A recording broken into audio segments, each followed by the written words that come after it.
आप देख रहे हैं वर्तमान युग और मैं हूं आपके साथ अंजलि। तो चलिए शुरुआत करते हैं आज की प्रमुख खबर से। इजराइल पर अटैक करने से डरता है हिजबुल्लाह, गीदड़ भभकी से खफा हुए फिलिस्तीनी। इजराइल और हमास के युद्ध के बीच अक्सर हिजबुल्लाह भी धमकी देता रहता है। हिजबुल्लाह का दावा है कि वह हमास की मदद कर रहा है।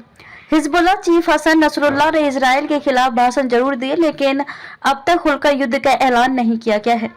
लेबनान में रहने वाले फिलिस्तीनी हिजबुल्लाह के इस रवैये से निराश हैं। आपको बता दें कि गाजा के साथ इजराइल ने साउथ लेबनान के भी कई इलाकों पर बमबारी की थी। इसके बाद हिजबुल्लाह ने इसका जवाब भी दिया था।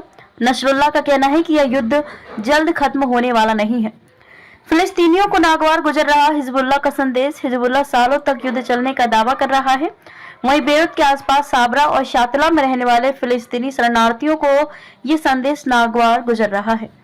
इन शरणार्थियों शिविर में लगभग 2,50,000 फिलिस्तीनी रहते हैं। 1948 में इजराइल बनने के बाद ये शरणार्थी लेबनान में ही रहते हैं। गाजा के अस्पताल, स्कूलों, इजरायली हमले को देखकर लेबनान में रहने वाले फिलिस्तीनी भी डरे हुए हैं।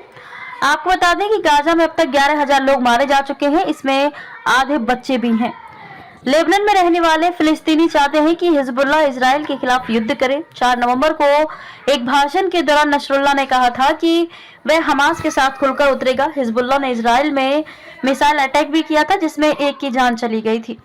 वहीं 11 नवंबर को नसरुल्लाह की स्पीच से पहले ही इजराइल ने लेबनान के गांवों पर रॉकेट अटैक कर दिया। इजराइल की सेना का कहना है कि हिजबुल्लाह खुद को खत्म करने वाला कदम उठा रहा है। शिविर में रहने वाले फिलिस्तीनी हिजबुल्लाह से नाराज हैं।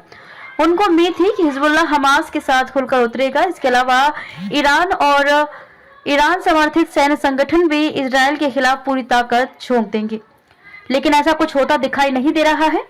बताया जा रहा है कि नसरुल्लाह इसी तरह इजराइल को धमकाता रहेगा, लेकिन वह हमास के साथ युद्ध में शामिल नहीं हो रहा है। क्यों डर रहा है हिजबुल्लाह और अटलांटिक काउंसिल थिंक टैंक के निकोलस ब्लानफोर्ड ने कहा कि हिजबुल्लाह अपने देश के हालात को देखते हुए भी मजबूर है। अपने भाषण में भी हिजबुल्लाह ने कहा था कि लेबनान में कई तरह की आवाजें उठ रही हैं, लेकिन वे सीमित हैं। लोगों का कहना है कि शायद नसरुल्लाह का इशारा समीर गियागिया की तरफ था, जो कि लेबनीज फोर्स पार्टी के ईसाई राजनेता हैं। उन्होंने एक टीवी इंटरव्यू के दौरान कहा था कि हमास का हमला बेहद निंदनीय है और इससे लेबनान के लोग भी मुसीबत में पड़ सकते हैं।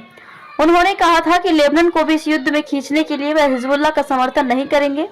अगर ईरान में गणित बदलता है तो हिजबुल्लाह इजराइल पर हमला कर देता है तो उसकी शिकस्त निश्चित है। नसरुल्लाह को डर है कि इजराइल पर हमला करने से लेबनान में भी विरोध शुरू हो सकता है। खबरों में अब तक के लिए बस इतना ही। मिलते हैं फिर ऐसी ही किसी बड़ी खबर के साथ। तब तक के लिए नमस्कार और देखते रहिए वर्तमान युग, वर्तमान का सच।